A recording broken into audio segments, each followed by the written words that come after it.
இரவோடு இரவாக கரூர் சென்றுவிட்டு சென்னை திரும்புகிறார் முதலமைச்சர் மு.க.ஸ்டாலின். அண்மை செய்தியாக பார்த்து வருகிறோம்.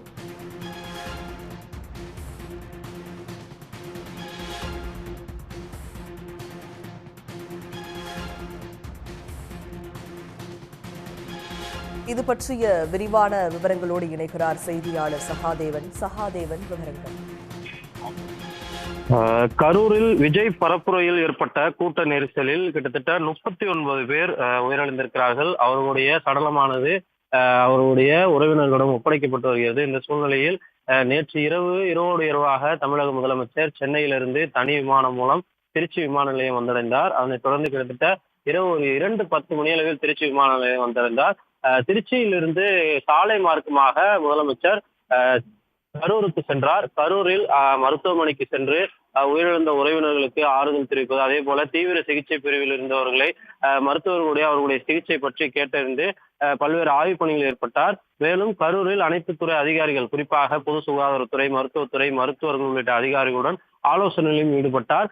பின்னர் செய்தியாளர்களை சந்தித்து அரசு சார்பாக எந்த மாதிரியான நடவடிக்கைகள் எடுக்கப்பட்டு வருகிறது, எத்தனை பேர் இதுவரை உயிரிழந்திருக்கிறார்கள், உயிரிழந்தவர்களுக்கு அளிக்கப்பட்ட நிவாரணம் உள்ளிட்டவர்கள் குறித்து செய்தியாளர்கள் சந்திப்பும் தெரிவித்தார். இந்த சூழ்நிலையில் இரவோடு இரவாக ஆய்வுப் பணிகளை முடித்துவிட்டு தற்போது தமிழக முதலமைச்சர் மீண்டும் திருச்சி விமான நிலையம் சாலை மார்க்கமாக கரூரில் இருந்து சற்று முன் வந்திருக்கிறார். திருச்சி விமான நிலையத்தில் அமைச்சர்கள் K.N. நேரு, செந்தில் பாலாஜி, ஏவா வேலு உள்ளிட்ட அமைச்சர்கள் முதலமைச்சரோடு இருக்கிறார்கள். கிட்டத்தட்ட ஒரு 10 நிமிடத்திற்கு இங்கு ஒரு ஆலோசனையில் அவர்கள் ஈடுபடுவார்கள் என தெரிய வருகிறது. அதனைத் தொடர்ந்து முதலமைச்சரை அமைச்சர்கள் தனி விமானம் மூலம் சென்னைக்கு அனுப்பி வைக்க உள்ளார்கள். கிட்டத்தட்ட நள்ளிரவு முதலமைச்சர் தொடங்கிய நிலையில் தொடர்ச்சியாக அவருடைய ஆய்வுப் பணியானது இருந்தது.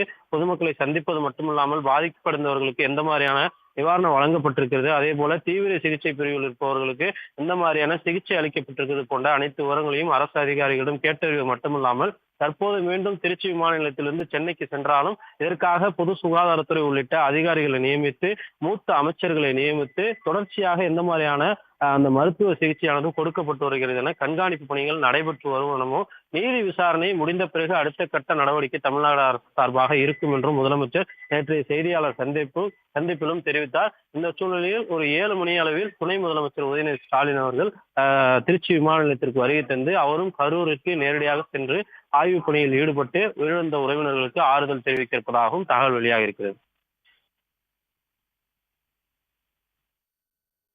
விவரங்களை வழங்கியமைக்கு நன்றி சகாதேவன்.